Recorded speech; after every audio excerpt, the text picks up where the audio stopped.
Good evening, everybody. It's 9:30 on the East Coast, 6:30 on the West Coast. It's time for your weekly Calamity Jane live stream. James, how are you doing on this wonderful summer evening, or near I'm summer doing evening? great. How are you? I'm doing well. Meteorologically, it is in Oh, fact summer. Technically, it okay. doesn't. It's not until the 21st. But as far as weather forecasters are concerned, we are now in summer. So the official calendar says it is summer, or you're saying meteorologically. I've never heard that term used to It's there's identify summer, so that's something new to me. Yeah, So no, that's there's cool. different types of this is the types of things you learn on our stream. There are meteorologists have a different calendar for summer than us Oh, plebeians do. interesting. Yeah, That's yeah. cool. So meteorologically, it is now Okay. summer. Yeah, for them. So there you go. That's a mouthful of a word. But how's it going? How's it going? Great. I thought for today's stream, we would kind of continue where we left off last week. You know how we sometimes follow through on other stuff, and other times we kind of leave it on the shelf, come back. But anyway, we're going to do shopkeeper stuff again today. All right, sounds good to me. We're going to focus on. I started doing some searches, for exploratory stuff for the shopkeeper. And I thought, you know what?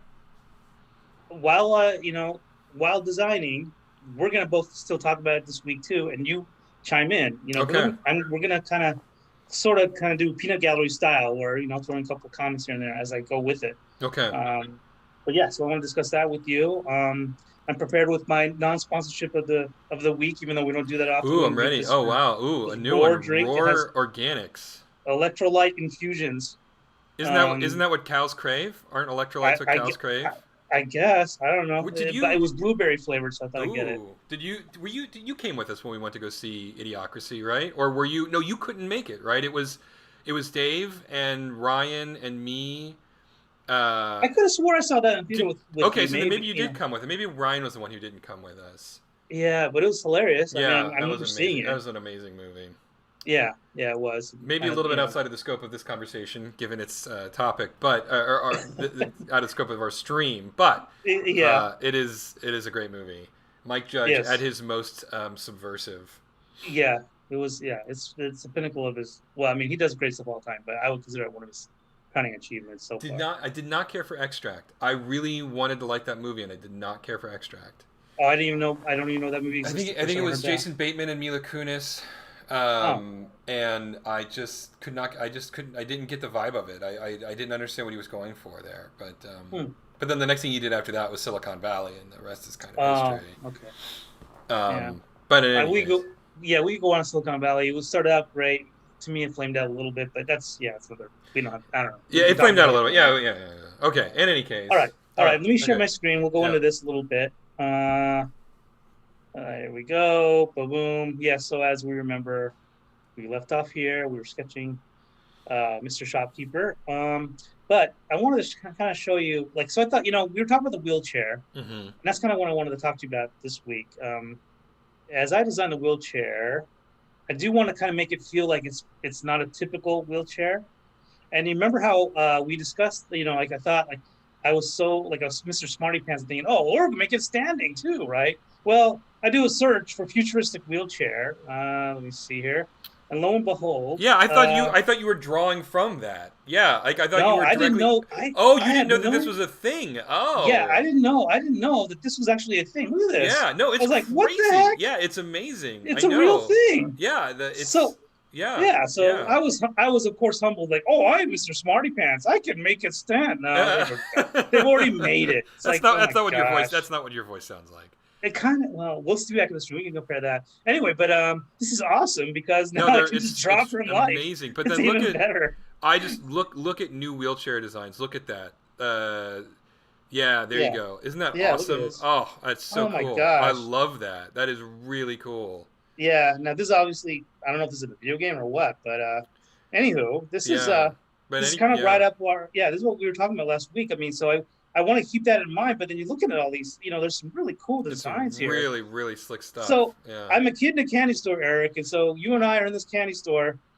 Uh, which candy? What flavor do you like here? I I mean, there's a mean, my ton. eyes were immediately drawn to um, the sort of the old timey Victorian wagon wheel one, But like the interesting thing is seeing it juxtaposed next to the Wall-E, um, you know, bucket Tank tread seat. thing. Yeah, like Yeah. the tank one.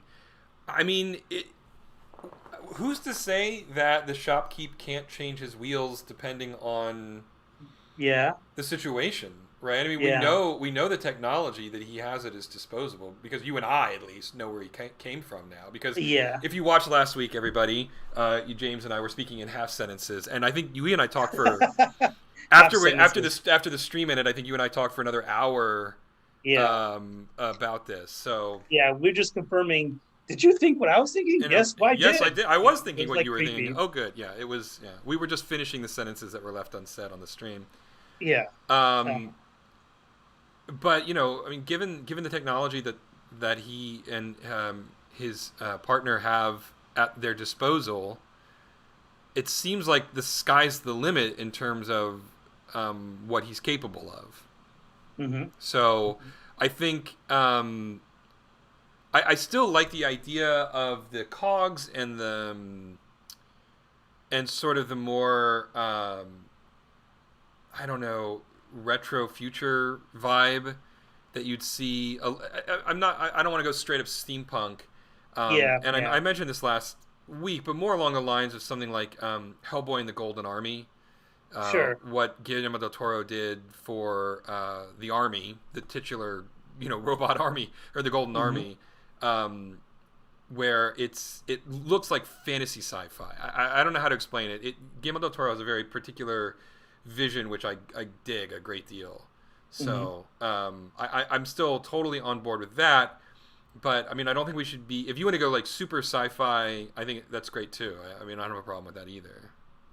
The one thing I like, so from a practical standpoint, um, and I know some of what you're saying, you're echoing towards history for the character and where the gear comes from. Perhaps like where did he buy Mm-hmm. his wheelchair from? Which shop was it, etc. Mm-hmm. Um, but and so I get the steampunk aspect of it and or the gear aspect of it. For me, from a practical standpoint, drawing it, I want to make sure I don't Mm. want to have that many lines to draw. So, but I was also thinking about this too. Is he might be our first and only hybrid character that's going to be 3D with a 2D Oh, interesting. job on him, but he probably going to be a 3D character. So I don't want to because we as animators, at least for me, I'm not going to speak for all animators, but we're lazy. We don't want to keep drawing stuff over and over and over again. And I've said this before. That's why Dry Gulp is going to go 3D I because just I don't want to keep drawing buildings You over and guys over again for are just for so our shots. lazy. As a Uh writer, how many times I've typed the word "the," and I'm happy to huh. type the word "the" every time. Yeah. Well, I mean, so you understand my plight, I guess, a little bit. Maybe if there's a way to make I writing understand. 3D, maybe we could do that for you Well, too. I mean, But I don't. I think it also works really well. I mean, we talked about this when we did the John Boy episode, where I'm pretty happy with subtle variations on the theme because it implies a larger world beyond just John Boy is largely drawn in the style of the show, but with a slightly more detailed features that makes him stand out a little bit from the other characters, and I actually think that that's a really good Yeah. thing. Yeah. And so the idea of this character being rendered in 3D, but then, or rather built in 3D, but then rendered with a 2D shader, I think is cool, right? I think again, it goes back to the implications of how Dry Gulp Gorge became the center of this kind of weird reality that everybody exists in, where everybody is slightly different from each other. Hmm. So, Hmm. yeah, I think it's cool. Okay. Cool. But for drawing purposes, I'm gonna just keep it. I like the idea of a steampunk or gears and stuff like that, but I'm still in the phase. Like I said, I'm looking for just basic shapes first, and going from there, and then I'll keep. And with steampunk, there's so many little details to it. Oh It's yeah, gonna kind of and add them on later. no, I agree, and I'm not. I wasn't really strictly going steampunk because I don't want like boilers and Sure, you steam, know literal steam coming out. and literal Yeah, steam like that. That is a little bit too. I'm not a huge fan of super Victorian inspired advanced technology. I don't know. To a certain extent, I feel like maybe it's just because of the amount of time I've spent in the video games, and steampunk is overdone times 10 Yeah, it in the video is. game It is. industry. I'm a Yeah. little burnt out on that. Um, again, like I mean, I would recommend maybe if you could take a second, Google the Golden Army design from Hellboy Sure. 2, Let's do that. and you kind of get a sense of what I'm talking about. Is it just a should I put Hellboy in the tag too? I mean, The yeah, normal. and then like just do an image search for the Golden Army, and then you'll kind of see what I'm talking about in terms of you see it's not nearly as complicated as steampunk, right? Mm-hmm. Um, it's a lot more magically imbued robotics, Mm-hmm. And and these are this all is the yeah that's all the movie stuff. yeah. Well, I mean, this it only exists in the movie. This was a creation of Guillermo del Toro.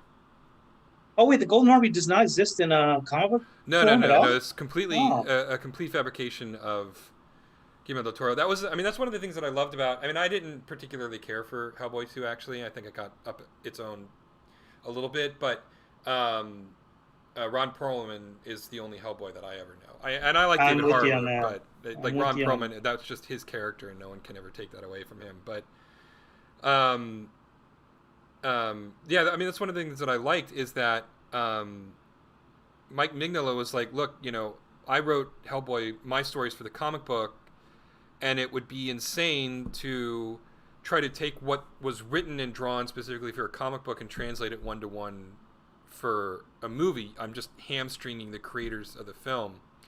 And so Mm-hmm. he sort of entrusted his property to Guillermo del Toro. And I think, Guillermo del Toro is a huge fan of Hellboy, like a huge fan of Hellboy. Yeah, you could tell. I mean, with the TLC that was put into those movies. Yeah. And so, despite my disappointment with the second film, it's not from a lack of honoring the property. It's more I just didn't care for the direction they ended up taking the storyline. Mm-hmm. But I mean, there were some great moments in Hellboy 2. Like the whole Tooth Fairy sequence towards the beginning of the movie was awesome, and the monster market, I don't remember exactly what it was called, was just like it's pure like Guillermo del Toro cocaine. Like if you like Guillermo del Toro, like you want to watch those scenes, right? Yeah. The problem came from, unfortunately, the more important aspects of the film, which were the elf brother and sister, who were the linchpin of the entire narrative, and I don't think Uh, I don't think they held it up very well. oh, So, okay. but Yeah, it's funny. Like, so for me, I'm more of a casual fan of Hellboy. I've read a little bit of a few of their issues and stuff like that. But you are definitely out of the two of us the super fan of Hellboy. So I mean, I did stand in line for 2 hours to get Mike yeah, Mignola to sign an action figure. So yeah, yeah. So there we go. Perfect example right there. yeah, Um, so yeah, um, but I see what you're saying. All so I mean, you can see there's some general giant circles and stuff that I can kind of see that are very distinguishable. That part's nice. I mean, especially for the style of Calamity Jane, we don't have to worry about. I mean, I'd probably omit the really intricate details because it yeah, wouldn't yeah, it's really right, busy. exactly. Yeah, but the general gist of it, yeah, it's really good. I like it. I like these lines of these a lot. Yeah, me too. Um, And I'm not saying go with them. I'm just sort of in general, I really dig the way Guillermo del Toro handles magical technology. um, now I can't remember what the Golden Army had a whole headquarters and stuff, right? I Yeah, there mean, was like an underground facility where, and like I think they do a big CG shot where you see like hundreds of them activating at the same time. yeah. Let me see if I can find that. No, that's not it. But yeah, I'm not sure where it would. Well, I mean, there's some general hints of it here, right? Isn't this part of the Yeah, Golden? yeah. This is all of these shots are from the Golden Army. I think, well, in any case, yeah. I mean, again, there are moments in this movie that just like if you're a Guillermo del Toro fan, it's just like, oh, I just want to look at that monster for an hour. I mean, he's just got such a singular vision for creating Mm-hmm. monsters, and they fit so well within the kind of the ethos of Hellboy. It was like it was the story is what ultimately weighed down Hellboy 2 for me. Hmm. Um, well, I'll keep that. I mean, that's a nice it's a nice jumping off point to think about as Yeah, I go and again, forward. like I trust your judgment 100%. So if it's not right for our shopkeeper, then it's not right. It's as simple as that. So Well, I think, and again, this is more exploratory, so I don't know if we'll have an answer today anyway, and we don't need to have one anyway for this particular character. mm-hmm. But the one thing I want to kind of figure out is how are his how is he grounded? Like so okay, so here's his feet we're gonna go, Mm-hmm. generally speaking. So I was gonna put a seam down the middle to kind of give the impression that they do separate Mm-hmm. for one thing, but also there needs to be something on the side that okay, I'll try to draw it here that kind of folds in to make and I'll do a second pose of it. I know it's a weird spot to start, but I really do want to figure out how to get him grounded if he ever wants to stand. No, I mean I think that that makes a lot of sense. But on folded, it'll kind of fold over his leg. So here's his Mm-hmm. knee, right? And then this comes over, um, and then his feet can still stick out and be on the foot pad.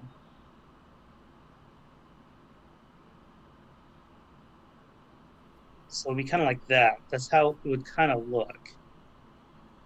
And I'll draw the rest of his body so you can kind of see here. I like the idea, given his age, that he's relatively skinny, right? Yeah. Um, and then this machine at key points wraps over him, and you've got that juxtaposition of the, I guess for lack of a better word, frail physically old man, Yeah. but Hmm. then the exoskeleton that sort of shapes him.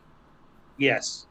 Yeah. That was kind of what I'm trying to go after. So like this skeleton, I mean, now the thing is like, does it like I want to kind of I don't know how tight I want to make the actual exoskeleton. Like it is kind of loosey goosey. Like there are seams inside where like this is where it cuts off, like just around his, so you can really see the frailty inside the skeletal system inside Mm-hmm. of the exoskeleton. Like he's probably going to be like he'll probably be wearing an apron, so it'll probably look like this. So we won't even see part of it. We'll see his knees. But meanwhile, as we go higher up, there's going to be maybe a rib cage type of a setup Mm-hmm. where it folds in very similar down here. Um, and then is his arm like are his arms going to be sticking out like this? So see, like this is over his rib. That seems kind of like an uncomfortable Yeah, it pose does. for It does him. look uncomfortable. Yes.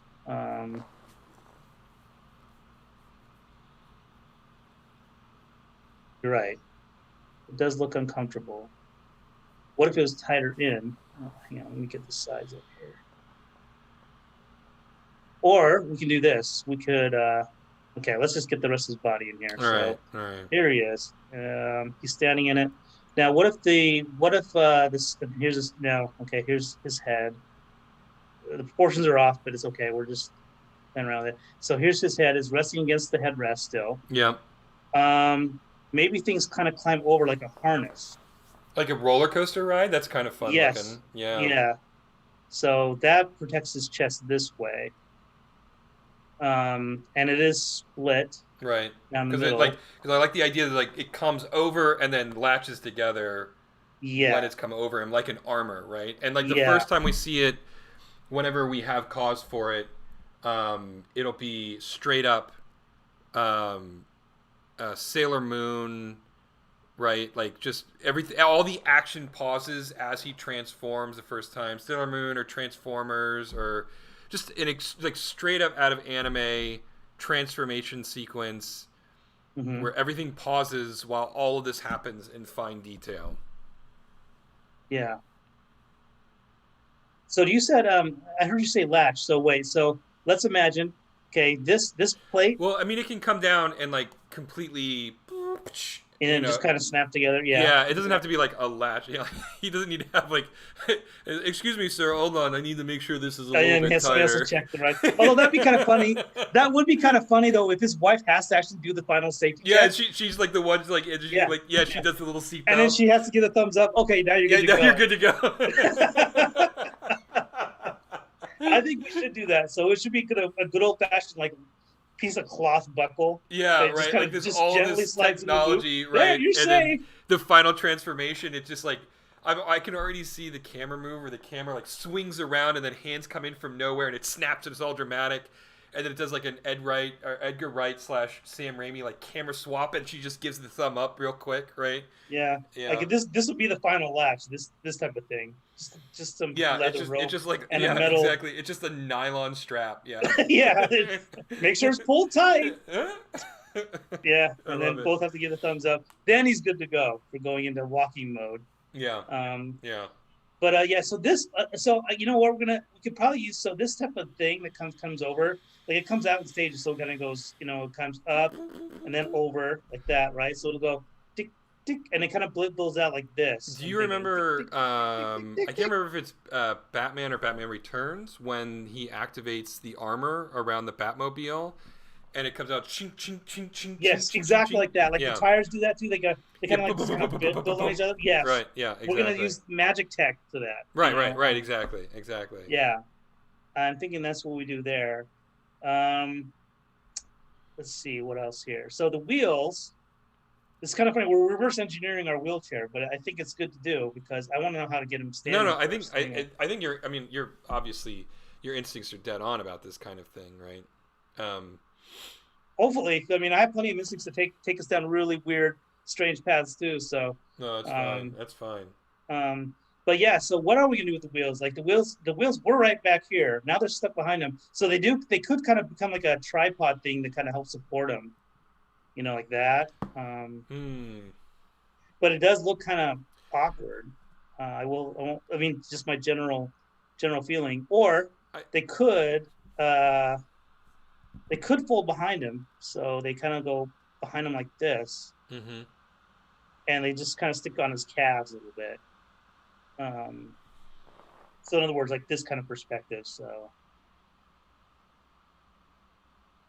there's the wheel, there's his foot.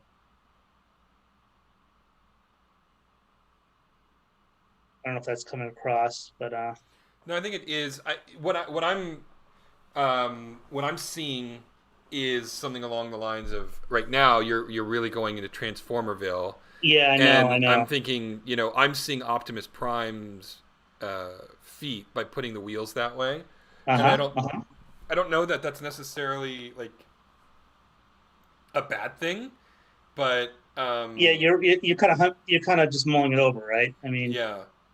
Like again, our other we only have a couple of things we could do, unless, I'm all ears, but the other thing we could do is this, where he just has wheels that are just kind of behind him that just help support him, or they flare out. They kind of come all the way out like this. I don't know if that makes any sense though, but I don't know. There's no functional reason for that to be that way. To fold out. What if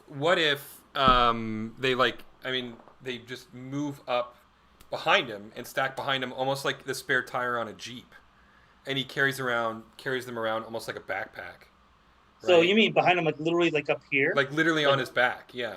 Okay.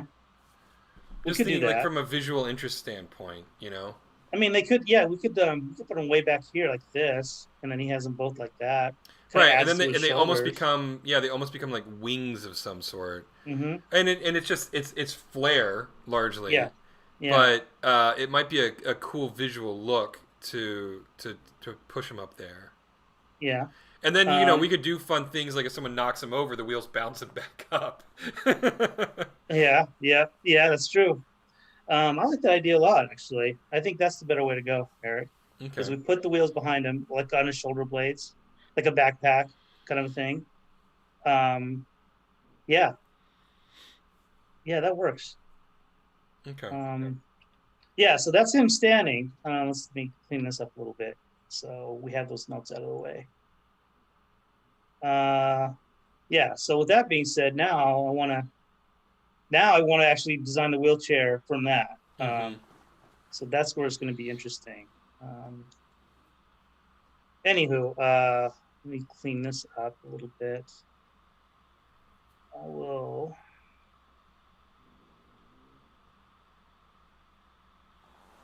While I'm doing this, I wanted to talk to you about something else. All right, I'm ready. I wanted to see. I saw Nintendo release a new game coming out. I guess during E3, which Okay. is Mario Golf. Oh yeah, it seems like it could be pretty fun actually. Yeah, so I know that we kind of so while I'm doing other random stuff, but I wanted to talk to you about that because I for one am excited about it. Are I can't you wait a to. big Mario Golf fan? Just No, you know like what you've it been is playing it since the N64, and you just. no, because I've had disappointment with Mario Golf. I get bored with it a little bit, but there Mm-hmm. was one version of Mario Golf where I don't know if they introduced it in that version of the game, but there was one where you can kind of bother your fellow golfers Mm-hmm. by yelling at them and stuff like that, making random sounds. That made it more fun as a multiplayer game. That's what I expect from a Mario game is to ruin their day I think I while know they're where this doing it. conversation is going. Yes. So Okay. the new Mario Golf game looks like it does that. So And then that's why I some. want to get it. Have you seen the speed golf mode? That's the only reason I'm actually considering it because I'm kind Yeah. of over the Mario tennis games, but the speed golf seems really fun. And it's like what if you took golf and then mixed it with Mario Kart, right? It just Yeah. seems Yeah. absolutely insane. It seems like the most fun you'll have losing friends, Hmm. um, because you're gonna hate each other by the end of it. Yeah. Um, I think it's great. Yeah, and it's online too. So like we could actually play online, and then we would have to stop doing these streams because we would hate each other and not want to make a cartoon together anymore. Sure. Sure. Yeah. So the speak off, I was just on the assumption the speak off game is just part of it. I mean, meaning it's It's the just main one of the part of the game. modes. It's just one of the Just one of the modes. modes. Okay. All So right. basically, what I know of it is the main crux of the game is they're bringing back the story mode, which was first introduced in Mario Golf for the Game Boy Color, I believe, where you it was actually kind of an RPG, and you played an up and coming tennis pro, and in this bizarro reality where Mario and friends were all or tennis and golf. They the both the Game Boy Color versions of Mario Golf and Mario Tennis had like RPG elements, and Mm-hmm. you would like play matches and level up your characters and all kinds of crazy stuff. And it was really different than the console games, which were more straight up, sports games on steroids kind of thing. Uh-huh. Um, and then I kind of lost interest. I enjoyed Mario Golf more than Mario Tennis, honestly, because I like golf more than tennis. I find it a more interesting kind of Mm-hmm.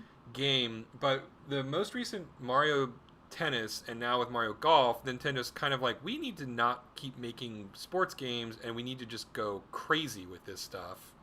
Mm-hmm. And so that's what they did. The latest Mario Tennis, it wasn't worth $60. And Mm-hmm. since Nintendo Mm-hmm. rarely puts their games on sale, I never bought it. Yeah. But the the new modes have all kinds of power ups and all kinds of like power meters, and it's more along the lines of what you would expect from a Mario franchise game Mm-hmm. Mm-hmm. versus an actual sports simulator.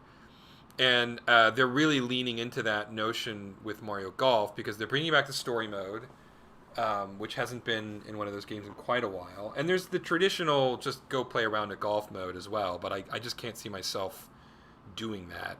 Mm-hmm. And then the thing that really was like, oh wow, maybe I will give this a shot was the speed golf mode, which just Mm-hmm. seems utterly insane and really fun. Yeah. So yeah. And that's so I'm all for that. I want to see if I can get my nephews and brother-in-law my sister to play it, that type of stuff. Yeah, yeah. On it, so It's I'm online, all for and I that. think it probably supports split screen, at least two-player split screen. Yeah, yeah, and that I was curious how they're going to handle that part. Like, especially if it's speed golf and you can attack your foes or whatever, your opponents. You'd have to have split screen to be able to react to stuff or whatever. I would think. Yeah, I would think so. Yeah, but um, Um, so let's see. uh, yeah, no, it's definitely it's captured my interest more than most of the recent sports games have, for sure. Hmm. Mario sports Hmm. games, at least. I just sort of burnt out of them years ago. Hmm. After a while, it was less about adding new features and more about just making the graphics slightly more pretty. And I'm like, yeah, I've played this game. Yeah, yeah. But yeah, but we're at 30 minutes now. Okay. Time flies. Why don't Yes, it we does. wrap up here and let's talk about what you've got for your wheelchair, and then we'll call it an evening for everybody. So, yeah, again, we reverse engineered from standing to sitting. Mm-hmm. You can kind of see where I'm kind of going. I'm still Mm-hmm. exploring it, but I'm trying to get the basic ingredients that we just did for standing to sitting. You can see that I've kept I actually might keep Just around him the, all the time. yeah, he might already be surrounded anyway, Mm-hmm. um, in this mode. And then you see where we have the little fold out things that Mm-hmm. come over his chest. That's going to be kind of hidden, where our point of origin is going to be like a little mini kind of section on the back of the chair. Mm-hmm. That's where I'm at right now. And Okay. then the chair itself is pretty basic. So it's pretty much you just sit in it. You have the neck rest on the back, and maybe I'll push this out next week too, as we for another episode. But Okay. yeah, but this is it's been helpful to kind of at least discuss some ideas. No, I I think think we went a long way. yeah, I think starting from standing was the right way to go. Yeah, before we let you go, I guess we'll ruin the surprise. I actually won't be here next Monday. I am going on vacation, and it is unlikely that I will have the time to do the stream. So, but James will be here, and Yes, indeedy. he will be working on art and making things look pretty. So, highly recommend tuning into that if you just want to see the process of art being made. Could not recommend that more. Yeah. But then, So yeah, go yeah, ahead. and when I'm in solo mode, I won't be talking as much because it'll look like I'm crazy talking to imaginary Eric. And imaginary Eric has some really interesting insights, but I don't want to get into that. So I will probably be pretty quiet. Although if you chat me or something, I'll try to I don't comment out understand there. why Imaginary Eric is a flat earther though. That's just the weird one for me. Like, why is he a flat earther? I don't know. You ask him, real Eric. I don't know. It's your guy. All Man, right. yeah. Well, we'll have a conversation with him and try to bring him into the 21st century. But while we do that, everybody try to stay safe out there, and at least James will see you next week, and then I will be back, I believe, the following Monday, and we will continue on with our regularly scheduled shenanigans. All right, good Cool. night, everybody. Night.